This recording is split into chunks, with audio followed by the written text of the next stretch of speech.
बलवान है, माना कि परिस्थिति बहुत कठिन है, पर ठाकुर जी से ज्यादा बलवान तो नहीं है। और कहीं हम परिस्थिति को ज्यादा खतरनाक मान रहे हैं तो हम कहीं ना कहीं ठाकुर जी के प्रति अविश्वास कर रहे हैं।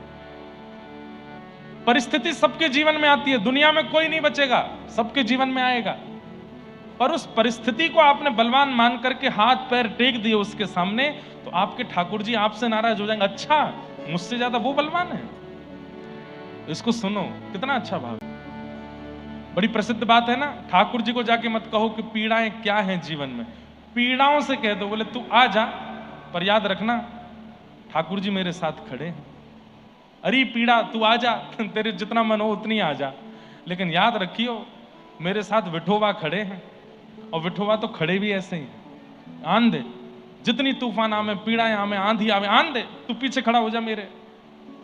जैसे व्यक्ति नाम गान करने लगता, ठाकुर जी आड़े आ जाते हैं, आगे आ जाते हैं, उसको पीछे खड़ा कर दे, तू यहां खड़ा रहे, मैं देखता हूं इसको।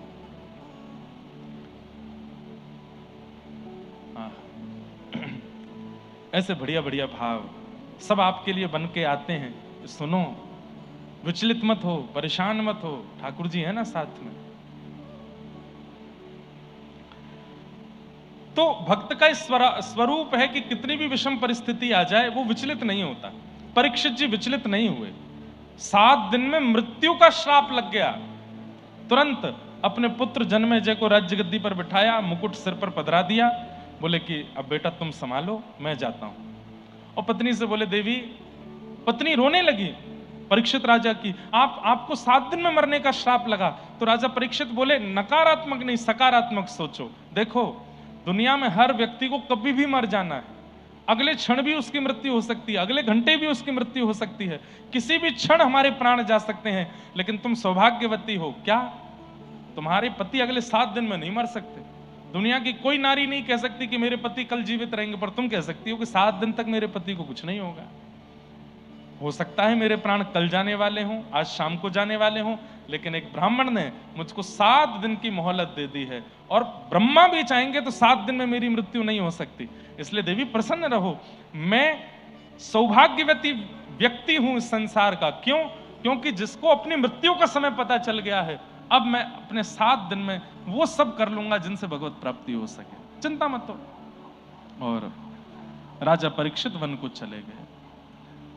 बंधुओं, परिस्थिति में सकारात्मक होना बहुत बड़ी बात है। आपके संपूर्ण भजन, कथा, धाम, सबका पूरा जो है परीक्षण हो जाता है उतनी देर में कि आप कैसे हुए, क्या बात बोले, क्या कहे, क्या नहीं कहे। कई बार कथाएं, अनंत कथाएं सुनने वाला व्यक्ति भी विषम परिस्थिति में, मैंने देखा है, खूब अनर्गल बोलने लग जाता है, पूरा आपा खो देता है शरीर का। लेकिन विषम परिस्थिति में आप शांत हैं, आप मौन हैं, और आप धैर्यवंत होकर के जी रहे हैं। अच्छा, ठाकुर जी की कृपा है। तो राजा परीक्षित वन में गए, अनेक संतों से कहा कि मेरी मृत्यु का उपाय बताइए, मुक्ति का उपाय बताइए। तभी वहां सुखदेव जी का आगमन हुआ, और सुखदेव जी ने आकर के कहा, राजन,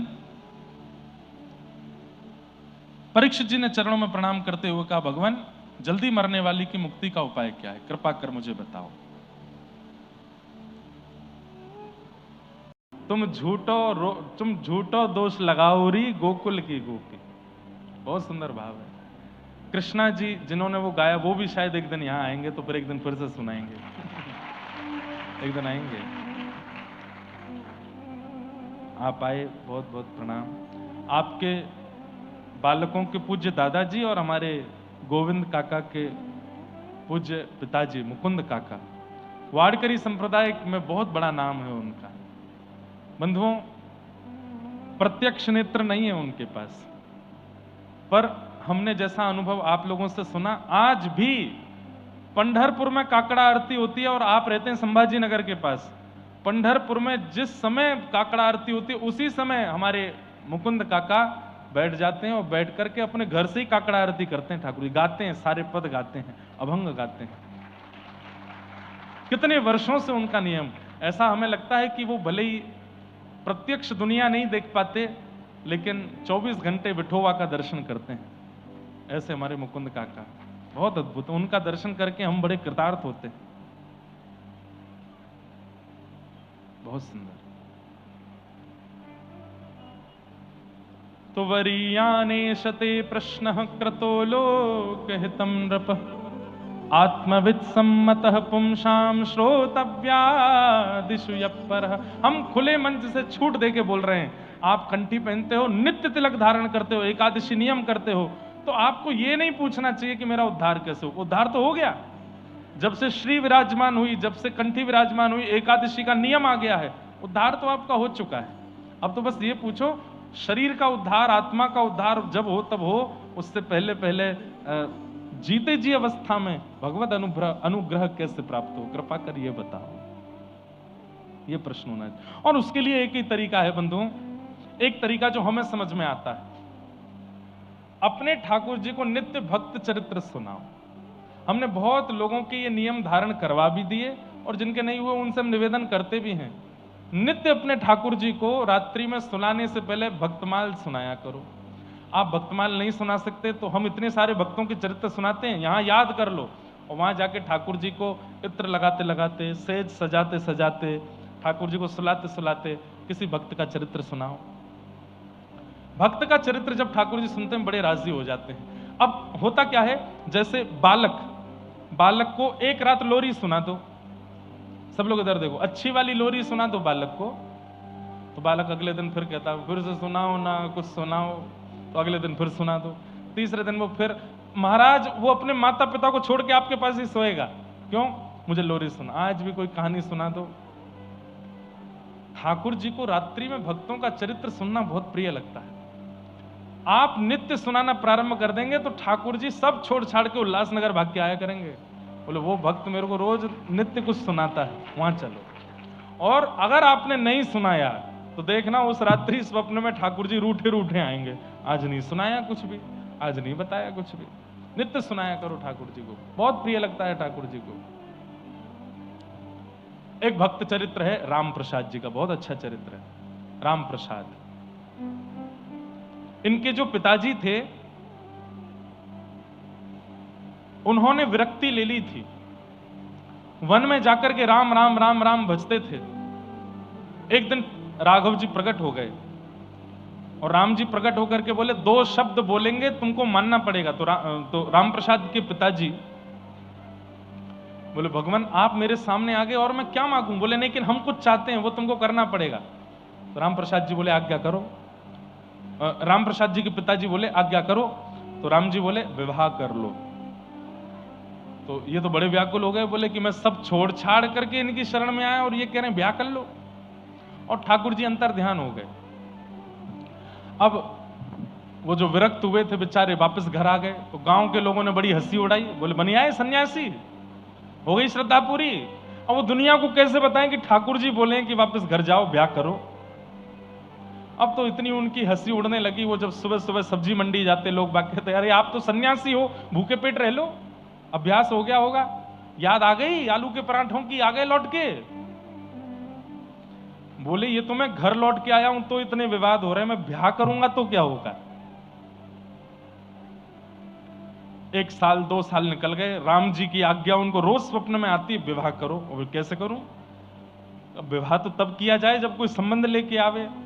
अब संबंध वाले सब यूं सोचते हैं इसका कोई पता तो है नहीं, कभी विरक्त हो जाता है, लौट के घर आ गया, इससे ब्याह करना भी चाहिए कि नहीं।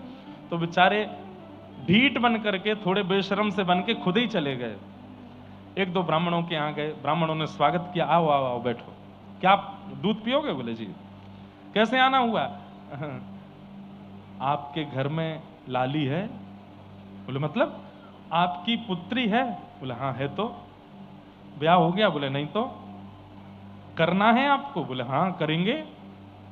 कोई है लड़का तुम्हारी नजर में? हम कैसे हैं, हमसे ही कर दो। तो हंसने लगते, अरे भाई तुम कैसी बात करते हो, तुम तो बाबा जी बन गए थे। बोले अब नहीं है बाबा जी, अब लौट के आ गए। बोले भाई तेरा कोई भरोसा नहीं है, तू पूरे गांव को छोड़ के गया था भजन करने के लिए, वापस लौट के आ गया। नहीं करेंगे तुमसे ब्याह। 1 घर 2 घर 2-4 बार मना ही हो गए। तो राम जी से कहते, राम जी कहां पचड़े में डाल दिया, मुझे खुद जाना पड़ता है मांगने के लिए कि भाई मेरे से ब्याह करा दो बेटी का। एक बार अब बताने वाली बात बता देते हैं। एक बार हमारे स्कूल में एक प्रोग्राम हुआ था एनुअल फंक्शन में, और उसका नाम था 2036, वर्ष 2036 एक प्ले हुआ था और उसका मोटिव यह था कि सबको पुत्र पुत्र ही चाहिए, पुत्री किसी को नहीं चाहिए। तो एक समय आने पर 2036 में यह हाल हो जाएगा, इतने लड़के हो जाएंगे पूरे दुनिया में कि ब्याह करने वो लड़कियां नहीं होंगी। तो फिर जैसे मदारी बंदर को लेकर के घूमता है डमरू बजाता हुआ, उसको नचाते हुए, ऐसे ही माता पिता अपना लड़का लेके घूमा करेंगे। और गली मोहल्ले में जैसे आलू ले लो, करेला ले लो, टमाटर ले लो, ऐसे वो सब्जी वाले भैया चलते हैं। तो उसका ऐसा प्ले बनाया था कि 2036 में माता पिता अपने बेटाओं को लेके घुमा करेंगे और कहीं कहीं तो लड़ाई हो जाया करेगी, इसका अच्छा नहीं, मेरा वाला बहुत अच्छा है, ये इससे ब्याह करा दो, क्योंकि लड़कियों की संख्या इतनी कम हो जाएगी। तो उसमें माता पिता का लड़का मैं बना था, तो मेरा ऐसा रोल था, मुझे लेके मंच पे घूमते थे, लड़का ले लो, लड़का सुंदर सुशील गुणवान लड़का ले लो। तो याद आया आज। फिर उसके बाद लड़की वाले आते थे, फिर उनकी लड़की आती थी निकल के, बोले क्या आता है तुम्हारे लड़के को? सब आता है इसको, आप जो कहोगे सब आता है, करके दिखा। तो फिर मैं कभी पोंछा बर्तन करके दिखा दूं। बोले नाचना आता है कि नहीं? वो नाचना भी आता है, नाच के दिखा दिया। उसके बाद में रिजेक्ट कर देते थे। फिर दूसरे लड़के वाले आ गए, तो दूसरे लड़के वालों से हम लड़ते थे, अरे हमारा वाला ज्यादा बढ़िया। जैसे सब्जी वाले कभी कभी हमारे टमाटर ज्यादा बढ़िया हैं, ये देसी हैं, ये इतने स्वाद हैं, ये ऐसे हैं, इसके सड़े हैं। तो ऐसा एक प्ले हुआ था। तो आज इनका चरित्र में भी वही लग रहा है। बेचारे इनके, चलो मेरे साथ तो जो प्ले हुआ था उसमें माता पिता थे, इनके तो कोई भी नहीं थे, ये खुद ही जा रहे थे और रोज रात में आके रोते, हे राम जी कहां मुझे डाल दिया, मुझसे कहते हो विवाह कर लो, मैं खुद जाना पड़ता है मुझे अपने संबंधों के लिए। तो राम जी एक दिन स्वप्न में आए, बोले कल तुम जहां जाओगे वहां तुम्हारा विवाह हो जाएगा। और अगले दिन एक घर में गए और वही जाके बोले आपकी बेटी है? बोले हाँ, हमसे ब्याह कर दो। तो पहले तो वहां पर भी थोड़ी बात उटपटांग हुई, लेकिन बाद में फिर उनका ब्याह हो गया। ब्याह होने के बाद जो इनकी संतान हुई उनका नाम इन्होंने रखा राम प्रसाद, क्योंकि राम जी की कृपा से हुए। जयपुर में रहते थे, गोविंद देव जी का मंदिर बगल में था। तो राम प्रसाद जो बालक था वो रोज गोविंद देव जी के मंदिर छोटी अवस्था में जाता और गुसाइयों के बालकों के साथ, वहां जो पुजारी जी थे उनके बालकों से खेलता था। तो तब मंदिर में इतने दर्शनार्थी तो आते नहीं थे, बाहर का प्रांगण जो दर्शन का है वहीं पर राम प्रसाद और सेवायत गुसाई जी के दो बालक, राम प्रसाद की उम्र के ही थे, उनके साथ वो खेलता था।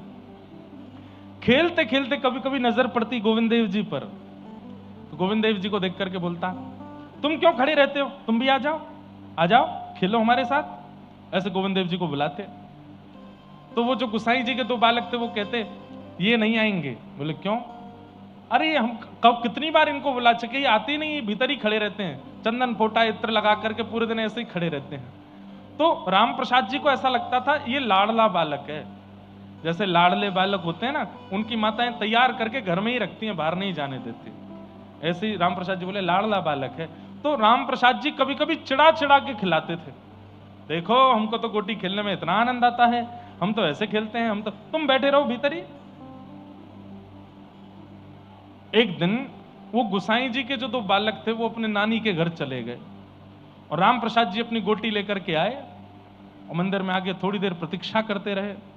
जब गुसाई जी के बालक नहीं आए बहुत देर तक, तो उनसे ही बोले गोविंद देव जी से, आप ही आ जाओ, आज तो वो दोनों भी नहीं आए खेलने, मेरा मन ही नहीं लग रहा है, अकेले कैसे खेलूं गोटी, आप आ जाओ ना मेरे साथ।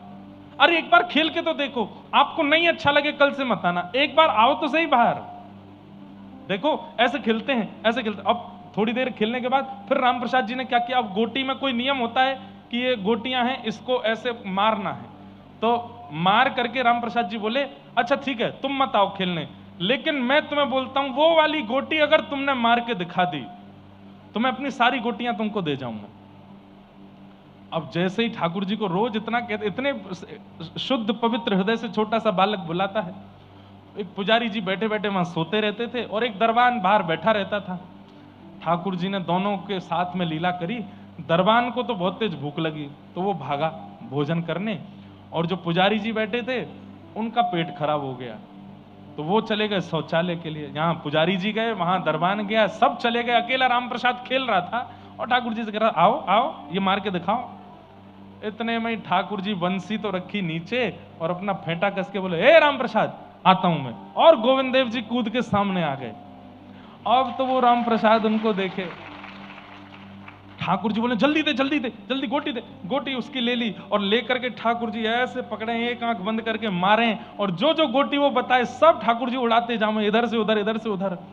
और राम प्रसाद के, तुम इतना अच्छा खेलते हो, फिर खेलने क्यों नहीं आते हमारे साथ, इतना बढ़िया तो खेलते हो। ठाकुर जी बोले, बात मत बना, जल्दी कर, समय नहीं है मेरे पास। और दोनों खेलते रहे। इतने में ही दरबान लौट के आने लगा, यहाँ पुजारी जी भी स्नान ध्यान करके वापस आने लगे। तो ठाकुर जी ने क्या किया, जल्दी से अपनी पीतांबरी में सारी गोटियां समेट करके वो भर के गए और भीतर जाके फेंटा में बांध के खड़े हो गए। अब दूर वहां पे वो राम प्रसाद खड़ा है, अरे खुद तो गयो, मेरी गोटी और ले गो भीतर, मेरी गोटी चाहिए, मेरी गोटी चाहिए। अब तो रोवे सो रोवे। पुजारी जी आए, हे राम प्रसाद क्यों रोता है, मेरी गोटी ले गया, मेरी गोटी ले गया, इसके पास मेरी गोटी रखी है। बाहर से दरबान आ गया, इसको तो मैं बताता हूं, रोज आ जाता है यहाँ पे ऊधम मचाता है, क्यों रो रहा है, मैं नहीं आऊंगा कल से, मेरी गोटी लेके गया भीतर, इससे मेरी गोटी मांगो। पुजारी जी आदि बोले, भग जाए यहां से, नहीं तो तेरे को बताएंगे अभी। बोले, मैं चला जाऊंगा, पहले मेरी गोटी दिलवाओ इनसे। पुजारी जी बोले, इन पे कहां है गोटी, कोई गोटी नहीं है। अरे इनकी गोटी वो फेंट है ना जहां पे बंसी रखते हैं, वहां देखो किनारे से बढ़ रही है, वो फेंटा खोल के देखो, उसमें गोटी रखी है मेरी। पुजारी जी बोले, तेरे कहने से फेंटा खोलूंगा मैं। राम प्रसाद बोले, मैं जीवन में नहीं आऊंगा यहां खेलने, पर मेरी गोटी दे दो। ये तो बहुत बड़ा चोर है, वैसे खेलने नहीं आता था, आज मेरी गोटी लेके भाग गया। जब बहुत रोए तो पुजारी जी बोले, ले अभी खोल के दिखाता हूं। जैसे ही फेंटा खोला, फेंटा खोलती सारी गोटियां नीचे। अब तो पुजारी जी देखें और गोविंद देव जी को देखे, जय जय, सच में गोटी खेल के आए। राम प्रसाद जी तो रो रहे, मेरी गोटी दे दो, मैं नहीं आऊंगा कल से खेलने। पुजारी जी के नेत्र सजल हो गए और जाके बोले, ये सच में आए थे? बोले, हाँ। कैसे आए थे?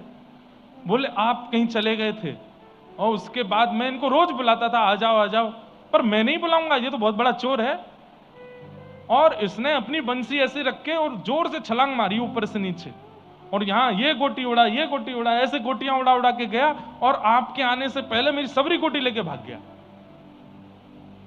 पुजारी जी ने राम प्रसाद जी को हृदय से लगाया, बोले, तुम रोज आया करो, रोज आया करो, और जब तुम आओगे हम चले जाया करेंगे, तुम इनके साथ खेला करो। बोले, नहीं, इनके संग नहीं खेलूंगा मैं, ये चोर हैं, गोटी लेके भागते। बोले, नहीं, लेके जाएंगे, तुम आया करो। राम प्रसाद जी रोज जाते, और रोज जैसे ही राम प्रसाद आते, जानबूझ करके पुजारी जी चले जाते और ठाकुर जी उनके साथ गोटी खेलते थे।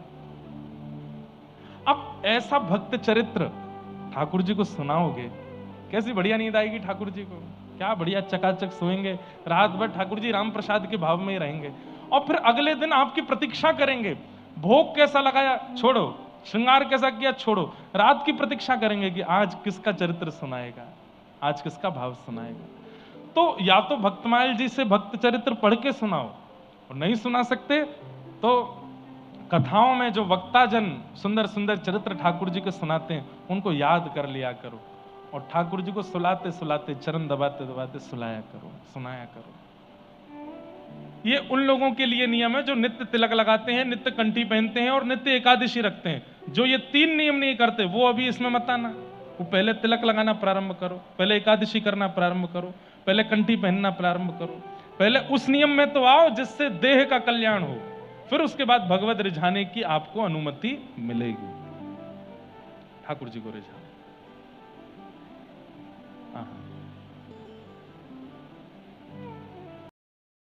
अब उद्धार के लिए प्रश्न नहीं करना, उद्धार तो हो गया, अब तो ठाकुर जी को रिझाओ, ठाकुर जी को मनाओ। और वो कैसे हो? नित्य भक्त चरित्र सुनाओ ठाकुर जी को। राग, भोग, श्रृंगार, पुष्टि मार्ग में ये 3 भाव बताए जाते हैं। एक चौथा मार्ग और है, भक्त चरित्र ठाकुर जी को सुनाओ, ठाकुर जी को बहुत प्रिय है। तो श्री परीक्षित जी महाराज ने सुखदेव जी से प्रश्न किया। सुखदेव जी ने कहा कि तुम तो पहले ही मुक्त हो, तुम तो ये पूछो कि 7 दिन में भगवत दर्शन कैसे हो। मुक्ति की याचना मत करो, भक्ति की याचना करो। तब परीक्षित जी ने कहा, नाथ मुझे बताइए कि मुझे भगवत दर्शन कैसे होगा, भक्ति कैसे मिलेगी। तब श्री सुखदेव जी महाराज ने कथा सुनाना प्रारंभ किया। सबसे पहले ब्रह्मा जी को भगवान ने चतुश्लोकी भागवत प्रदान करके सृष्टि का निर्माण करने की आज्ञा दी। ब्रह्मा जी ने सृष्टि का निर्माण, अब हम जल्दी जल्दी कथा को आगे लेके चलते हैं। ठाकुर जी का मधुर जन्मोत्सव आज कथा में होना है। प्रेम और भाव से सब बैठे रहना। व्यवस्थाएं तो बहुत लग रही हैं हमको, क्या क्या होने वाला है पता नहीं, बाकी तो सब अनुभव करेंगे। अब ठाकुर जी जैसा उत्सव मनवाएंगे, आप सब लोग प्रेम और भाव से मनाइएगा। तो सृष्टि का प्रसंग सुनाते हुए कर्दम ऋषि और कर्दम ऋषि का विवाह देवहूति जी के साथ में हुआ। कर्दम ऋषि ने भगवान की तपस्या की थी और तपस्या में भगवान से मांगा था, तथा सचाहम परिवोडु काम शमानशीलाम गृह में दधेनु। तपस्या करके क्या मांगा कि हे नाथ, भगवत परायण एक पत्नी मेरे जीवन में आ जाए, ऐसी कृपा मेरे ऊपर कर दो। गौ के समान सीधी सादी हो और जितना मैं आपसे प्रेम करता हूं मुझसे अधिक आपसे प्रेम करने वाली एक भगवत परायण पत्नी मेरे जीवन में आ जाए, ऐसी कृपा मुझ पर करो। भगवान ने कहा, तुमने इसी बात के लिए तपस्या की थी? बोले हाँ। तो ठाकुर जी इतने प्रसन्न हो गए, इतने प्रसन्न हो गए। ठाकुर जी ने कहा, ठीक है, स्वयंभू मनु की पुत्री देवहूति के साथ आपका विवाह होगा। एक वरदान आपने मांगा, हमने पूर्ण कर दिया। अब एक वरदान हम अपनी तरफ से दे रहे हैं। बोले क्या? आपके घर संतान बनकर के मैं ही आऊंगा, मैं ही आपके यहां पुत्र बनकर के आऊंगा। ठाकुर जी इतने प्रसन्न हो गए कर्दम ऋषि से। क्यों? अब यहां प्रश्न उठता है, ठाकुर जी ने इतनी बड़ी बात क्यों कह दी कि पुत्र बन के मैं ही आऊंगा? क्योंकि जीवन में पत्नी नहीं मांगी, जीवन साथी नहीं मांगा, भगवत भक्त परायण पत्नी मांगी, भक्त मांगा। ठाकुर जी से भक्त की याचना करो तो ठाकुर जी इतने प्रसन्न होते हैं, भक्त तो देते ही हैं, स्वयं भी आ जाते हैं। तो पुत्र की याचना मत करो, पुत्री की याचना मत करो, पत्नी पति की याचना मत करो, भक्त की याचना करो। पत्नी मिले, भले ही सुंदर ना हो, भले ही कुछ जाने ना ताने, पर आपकी भजन करने वाली हो। पति मिले, भले ही बहुत धनवान ना हो, लेकिन आपका भजन करने वाला हो। पुत्र मिले, पुत्री मिले, भले ही कैसे भी हो, लेकिन आपके भजन करने वाले हों। ऐसी कामना से यदि किसी भी संबंध को मांगेंगे तो ठाकुर जी फिर स्वयं आएंगे। कर्दम ऋषि के प्रसंग में यह बात स्पष्ट हो गई। ठाकुर जी ने कह दिया कि आपके यहां संतान बनकर के मैं ही आऊंगा। देवहूति माता के साथ में आपका विवाह हुआ और 9 पुत्रियों ने जन्म लिया। बीच में और भी कई कथा हैं। 9 पुत्रियों ने जन्म लिया और 9 पुत्रियों के पश्चात भगवान कपिल के रूप में आपके यहां पर प्रकट हुए। बोलो कपिल भगवान की।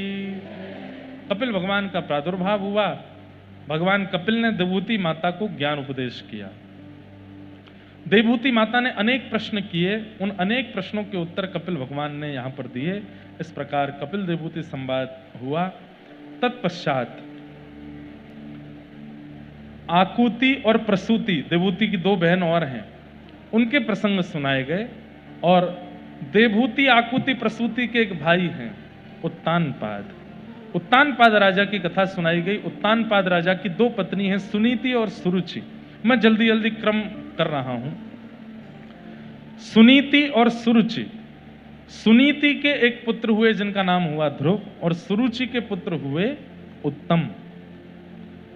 यहां पर इतना सुंदर भाव बताते हैं कि उत्तानपाद हम सब ही हैं और हम सबकी 2 पत्नी हैं, मन और बुद्धि।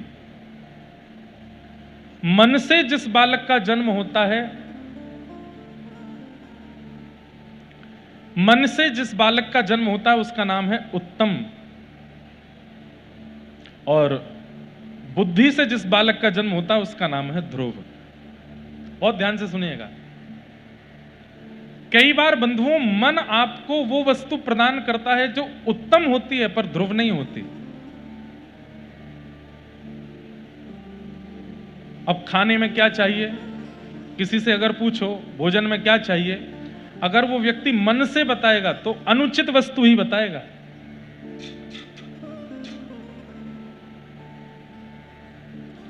भैया उत्सव मनाना है, चित्र मत उड़ाओ सबके। पता चली नंदोत्सव में ले आदमी ही उड़ा दिया। बधाई हो। थोड़ी गर्मी सह लेंगे, मत चलाओ, एक आध पंखा नहीं चले तो कोई दिक्कत नहीं। क्या बता रहा था मैं, क्या बता रहा था मैं? हाँ, उत्तम। बहुत ध्यान से सुनना, बहुत समझने योग्य बात है। मैं प्रसंग सूक्ष्म करूंगा, पर उनमें जो समझने योग्य एक साधक के लिए जो बात जरूरी है वो कहूंगा। तो बुद्धि से जिस बालक का जन्म होता है, जिस विचार का जन्म होता है, उसका नाम है ध्रुव, और मन से जिस विचार का जन्म होता है उसका नाम है उत्तम।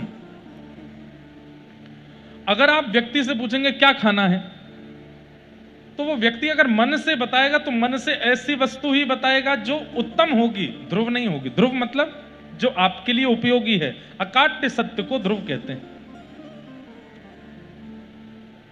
लेकिन हम लोग मन से जब बताते हैं तब उत्तम वस्तु का ही प्रयोग बताते हैं। सब लोग इधर देखो, ध्यान से सुनो। क्या खाना है? चाउमीन बनाओ, वड़ा पाव बनाओ, मिसल पाव बनाओ, और क्या बनाओ? हैं? क्या खाना है बताओ? क्या खाना है? सैंडविच बनाओ, क्रीम रोल बनाओ, हैं? क्या? पोहा? पोहा कोई मन की वस्तु है? पोहा कोई मन की वस्तु है?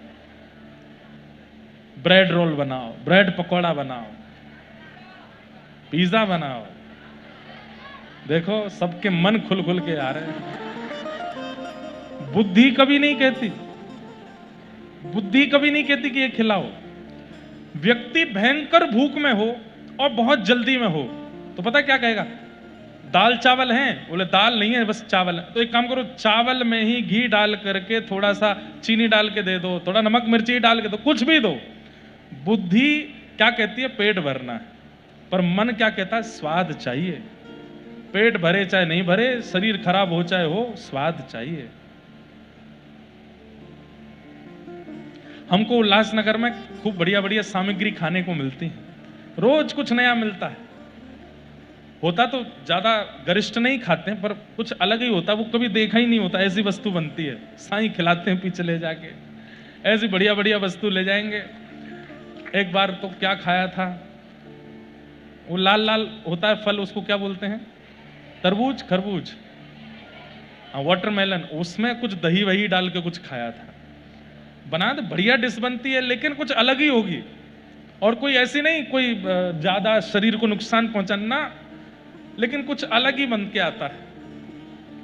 हम भी रोज सोचते हैं आज पता नहीं क्या बनेगा। इतनी बनाने वाली की भी तारीफ है, वो कैसे बना लेते हैं। हमको 2-3 सब्जी बनानी आती है, हमसे दुनिया की कोई भी चीज बनाओ मैं वैसे ही बनाऊंगा।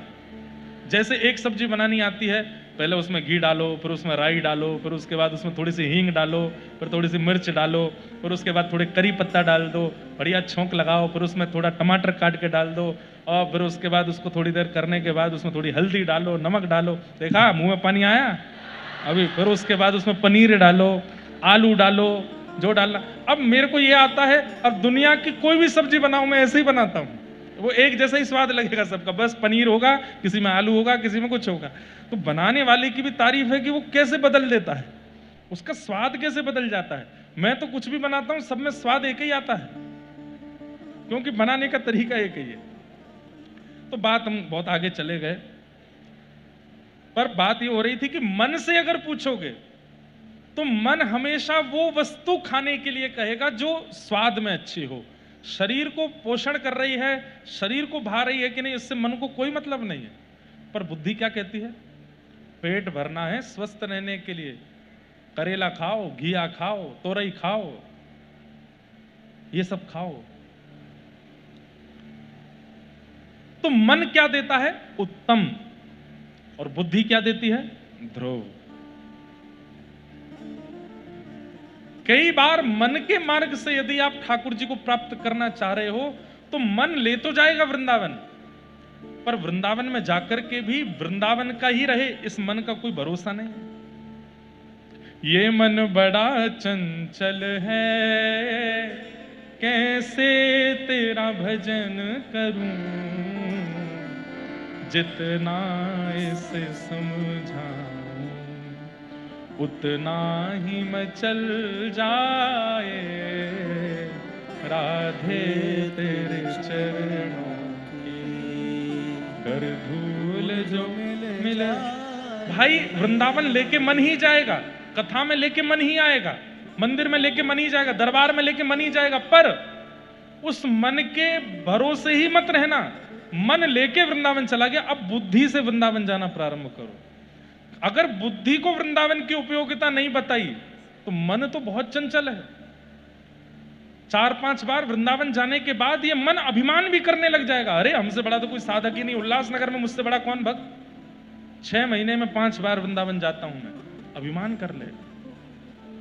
मन लेकर के तो जाएगा सदगुरु के पास, मन लेकर के तो मुझे दीक्षा चाहिए, अभी एक्साइटमेंट हो रहा है, अच्छा लग रहा है, मुझे चाहिए, पर जब तक बुद्धि ना बोले तब तक मत करिए।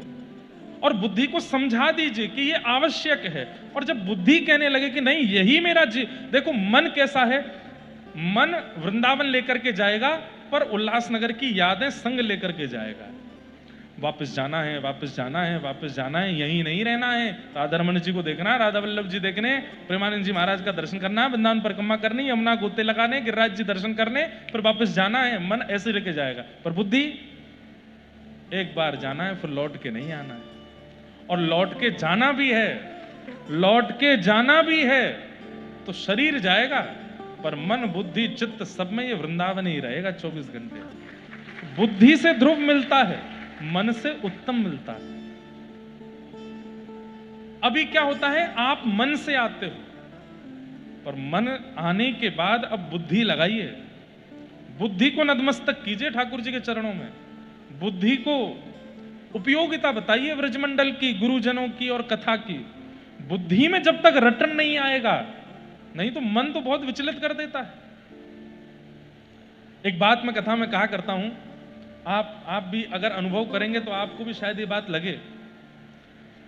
कोई बहुत बड़े ज्योतिषाचार्य न्यूज चैनल पर आकर के कल उद्घोषणा कर दें, क्या कि आज 9 तारीख है, आगामी 11 तारीख को सुबह 11 बजे से लेकर के रात्रि 6 बजे तक ऐसे योग आ रहे हैं कि कोई कितने भी बड़े पाप कर ले उसको कोई पाप नहीं लगेगा। क्या होगा? कोई ज्योतिषाचार्य कह दें 11 बजे से शाम 6 बजे तक कोई कितना भी पाप कर ले उसको कोई पाप नहीं लगेगा। क्या होगा?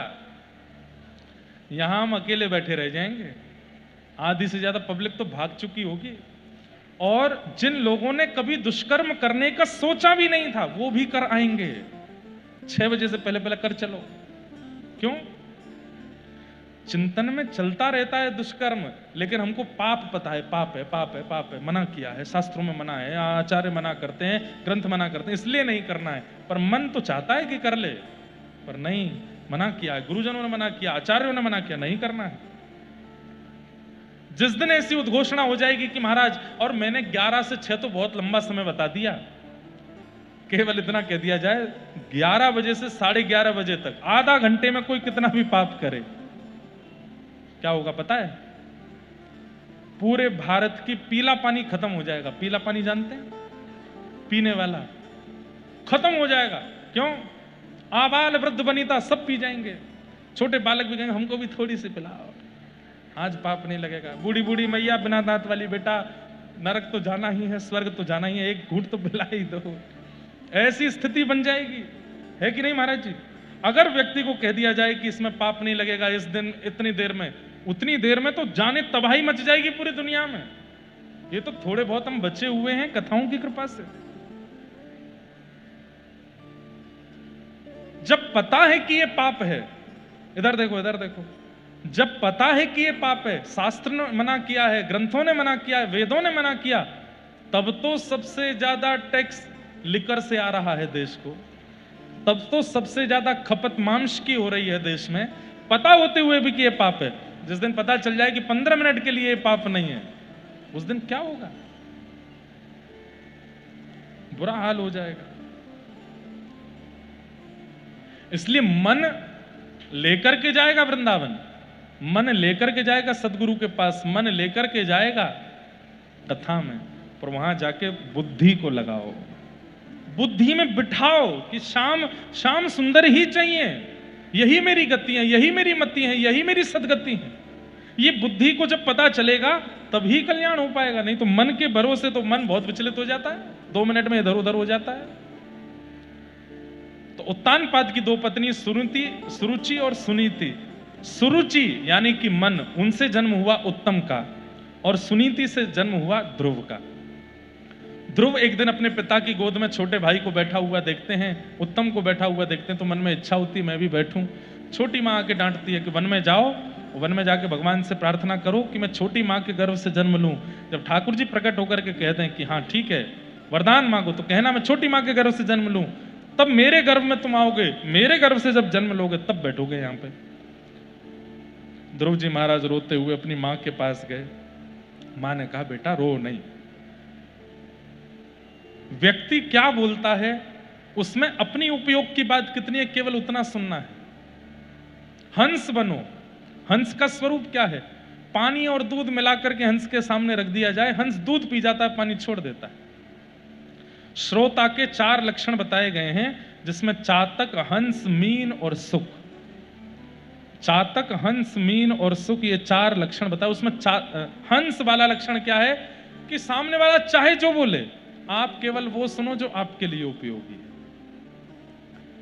मां ने कहा, छोटी मां ने कहा कि वन में जाके भगवान का भजन करो, भगवान प्रकट हो जाए तो उनसे कहना कि छोटी मां के गर्भ में मेरा जन्म हो जाए। अब इसमें तेरे लिए उपयोगी क्या है ध्रुव? कि वन में जाके भजन करो, भगवान प्रकट हो जाएं, उसके बाद क्या बोलना है उसका चिंतन मत करो। ठाकुर जी को देख करके जो मन में आए वो बोल देना, वन में जाओ। और श्री ध्रुव जी महाराज अपनी मां की बात मान के वन में गए। नारद जी महाराज मार्ग में मिले, उन्होंने 12 मंत्र प्रदान किया।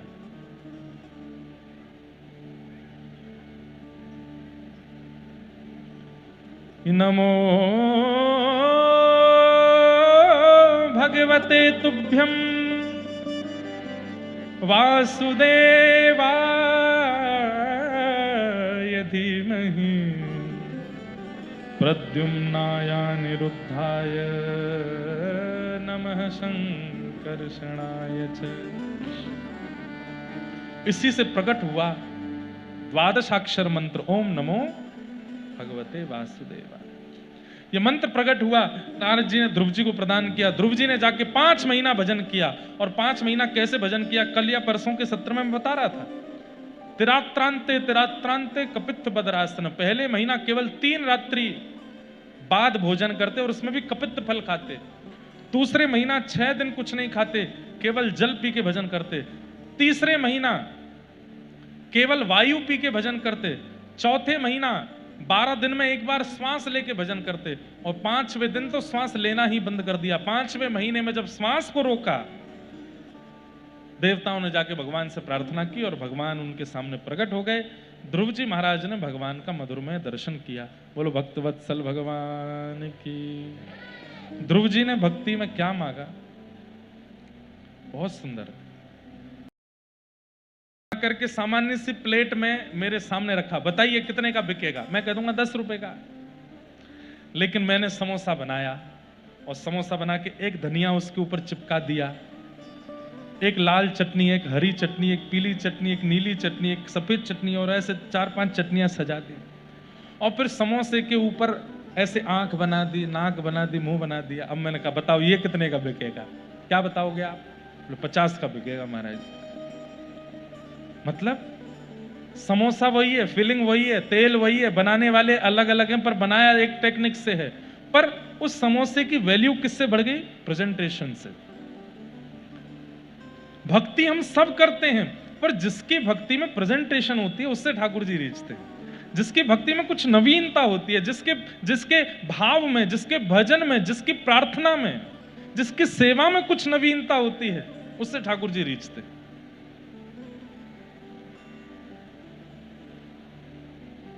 कुछ नया करो।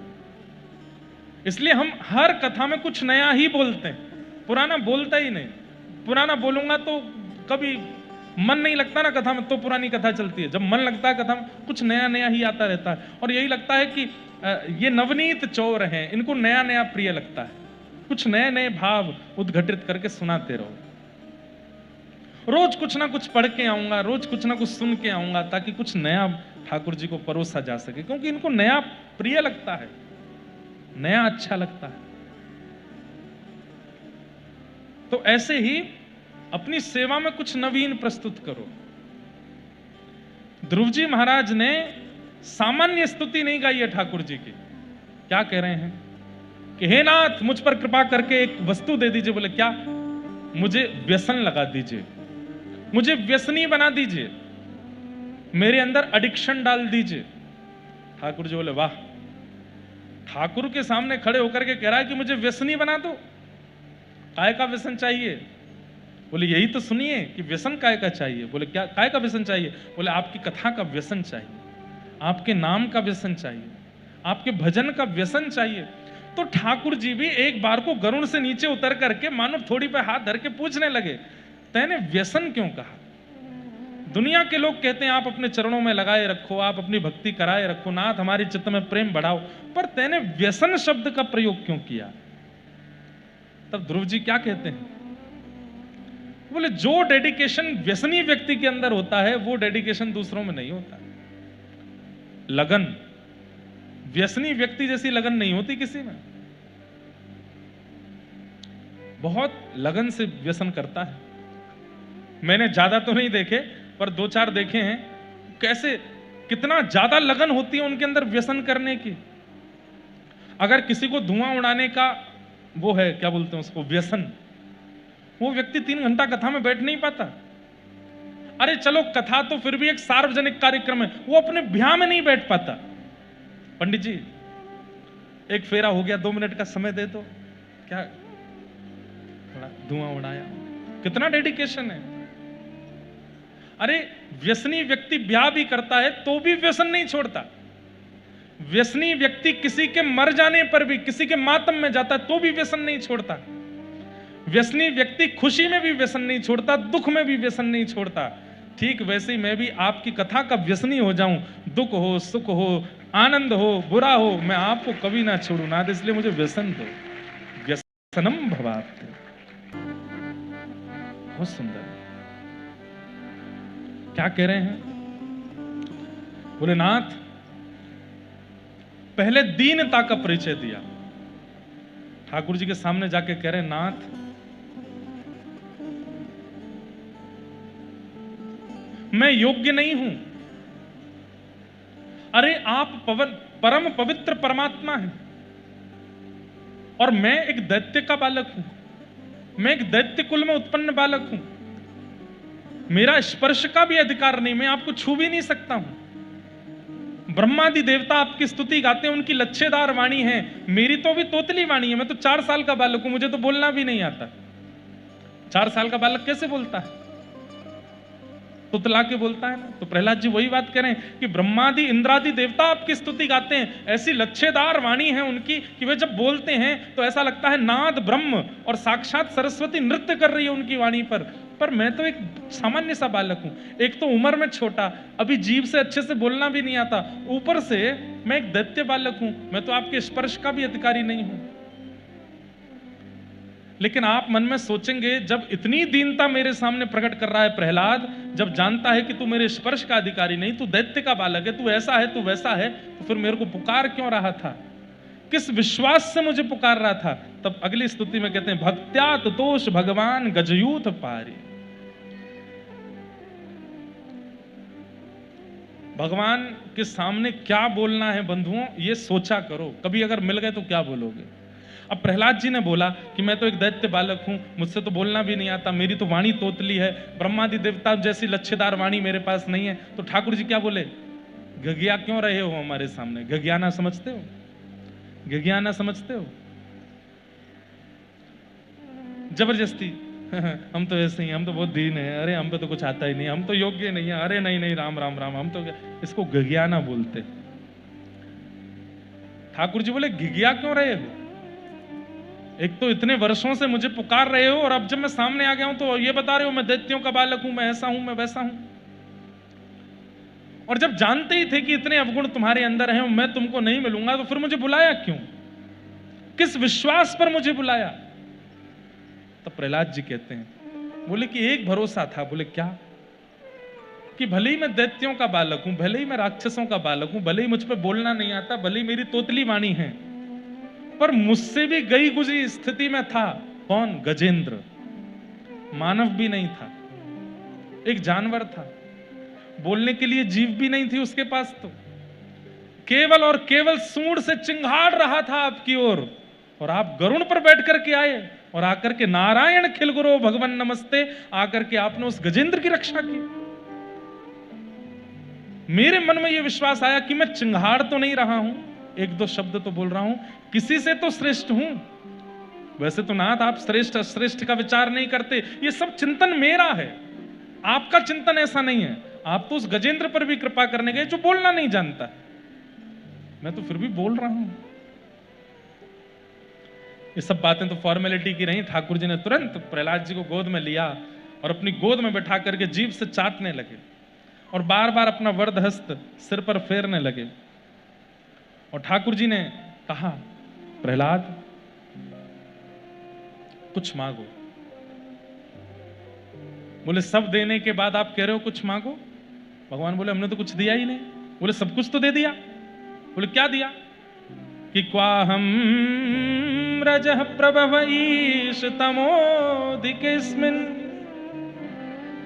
जातः सुरेतर कुले क्वत्वानुकंपा न ब्रह्मणो न भवस्य न वैरमाय यन्मेर्पिता शिरसि पद्मकर प्रसाद। हे नाथ, आपके पुत्र कौन हैं? भगवान बोले मेरे पुत्र ब्रह्मा। ब्रह्मा जी को आपने कभी गोद में बिठाया अपनी? भगवान बोले नहीं। आपके परपौत्र कौन है? पुत्र के पुत्र कौन है? ठाकुर जी बोले महादेव। आपने कभी उनको जीभ से चाटा? बोले नहीं।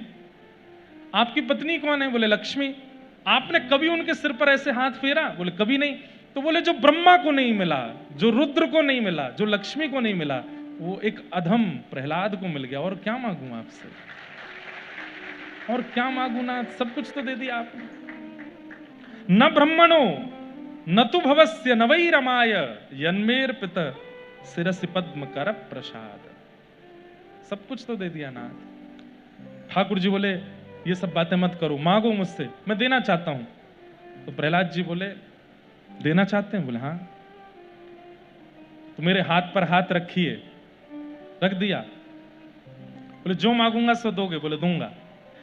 तो यदि राशीष में कामान वराम स्वाम वरदर्शभ कामानां भृत्य संरोहम भवतस्तु व्रणेवरम। मुझे वरदान दे दीजिए। बोले क्या? कि मेरे अंदर आपसे आपके अलावा कुछ भी मांगने की कभी इच्छा ही पैदा ना हो नाथ, ऐसी कृपा मुझ पर कर दो। मैं केवल आपको मांगूं और कुछ ना मांगूं। कभी कोई संसारी वस्तु मांगने की इच्छा ही पैदा ना हो, ऐसा वरदान मुझे दे दो। मतलब हर बार जब जब प्रहलाद बोले हैं तब तब मानो नृसिंह भगवान न्योछावर हो गए उनके ऊपर। भाई इसलिए भजन करो, इसलिए नाम करो, इसलिए कथा सुनो कि कल को ठाकुर जी आ गए और तुम कुछ नहीं कह पाए, कुछ बोले ही नहीं पाए, और बस हाथ पाम उनके ठाकुर जी के पाम वाम धो लिए, भोजन वगैरह, चले गए ठाकुर जी। फिर ठाकुर जी दोबारा नहीं आएंगे। एक बार आने के बाद बार बार आवे तो फिर ध्रुव से सीखो, प्रहलाद से सीखो, मीराबाई से सीखो, इनसे सीखो ऐसा क्या बोलें कि ठाकुर जी को एडिक्शन हो जाए हमारे पास बार बार आने का। आते ही रहे फिर, और फिर कभी जाए ना, ऐसा सीखो।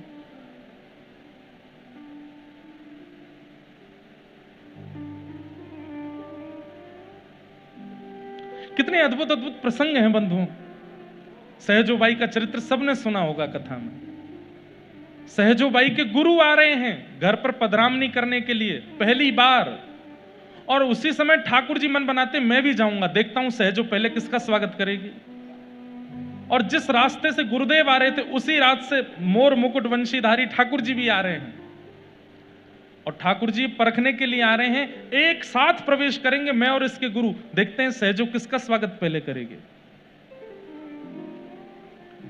मैं और आप होते तो हम गुरुदेव को लेकर के आते और गुरुदेव से कहते ठाकुर जी घर आ रहे हैं, गुरु जी गुरु चेला दोनों मिलकर आरती करेंगे। पर सहजो ने क्या किया, दौड़ करके गई और आधे रास्ते में ही ठाकुर जी का हाथ पकड़ कर बोली जल्दी चलो। ठाकुर जी बोले क्या बात है, बोले जल्दी चलो। ठाकुर जी को पकड़ करके घर पर लेकर के गई और पूजा का थाल ठाकुर जी के हाथ में दिया, बोले मेरे गुरुदेव आ रहे हैं आरती करो। मेरे गुरुदेव आ रहे हैं, इनकी आरती उतारो, मेरे आचार्य आ रहे हैं।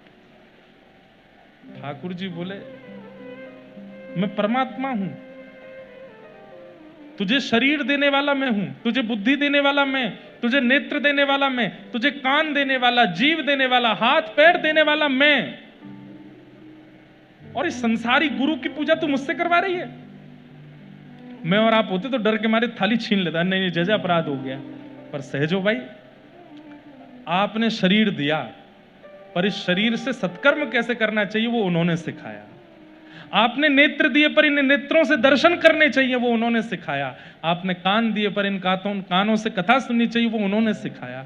आपने जीव दी पर इस जीव से हरिनाम गाना चाहिए ये उन्होंने सिखाया। चुपचाप आरती करो गुरुदेव की। बहुत सुंदर, ऐसी सहजो भाई, ऐसी सहजो भाई।